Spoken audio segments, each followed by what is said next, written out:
প্ৰেম তাইৰ বা তেওঁৰ যাৰ কথা ভাবিলে সদায় পৰিষ্কাৰকৈ থাকিবলৈ মন যায়, নিজৰ শুৱনি কোঠাটো ধুনীয়াকৈ সজাবলৈ মন যায়, ভালদৰে পঢ়া শুনা কৰিবলৈ মন যায়, নিজৰ কৰিবলগীয়া কামবোৰ ঠিকমতে কৰিবলৈ মন যায়, মা দেউতাক সহায় কৰি দিবলৈ মন যায় আৰু মানুহৰ প্ৰতি শ্ৰদ্ধা বাঢ়ি যায়, ভাল পাবলৈ মন যায় গাঁওখনক, সমাজখনক।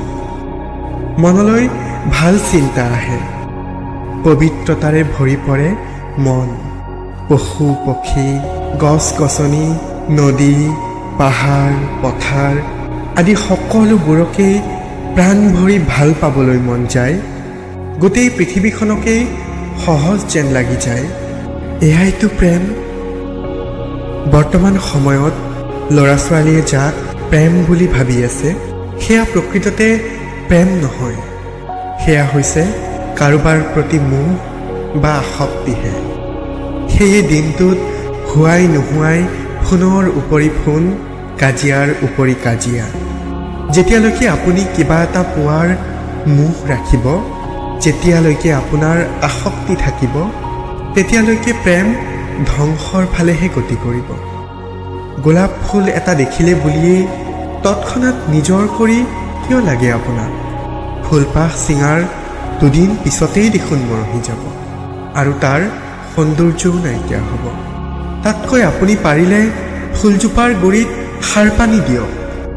প্ৰেম মানে মোহ, আসক্তি হোৱাৰ পৰিৱৰ্তে প্ৰেম মানে জীৱনত আগবাঢ়ি যোৱাৰ শক্তি হওক, প্ৰেম হওক জীৱনৰ সাহস। আপোনাৰ প্ৰিয়তম বা প্ৰিয়তমাই যদি ভাল কিবা এটা কৰিছে, উৎসাহ দিয়ক। তেওঁ যদি সৃষ্টিশীল কিবা কৰিবলৈ বিচাৰিছে, সাহস দিয়ক। সুখী হ'বলৈ কোনো অজুহাত নালাগে, জীৱনটো সুন্দৰ কৰিবলৈ বৃহত্তম প্ৰাপ্তিও নালাগে। সৰু সৰু কামৰ পৰাই সন্তুষ্টি লওক, হাঁহিবলৈ শিকক। জীৱন যুদ্ধত জিনিবই আপুনি, জীৱনক ভাল পাবই আপুনি। আহক আমি পুনৰ জীৱনটো নতুনকৈ সজাই তোলোঁ।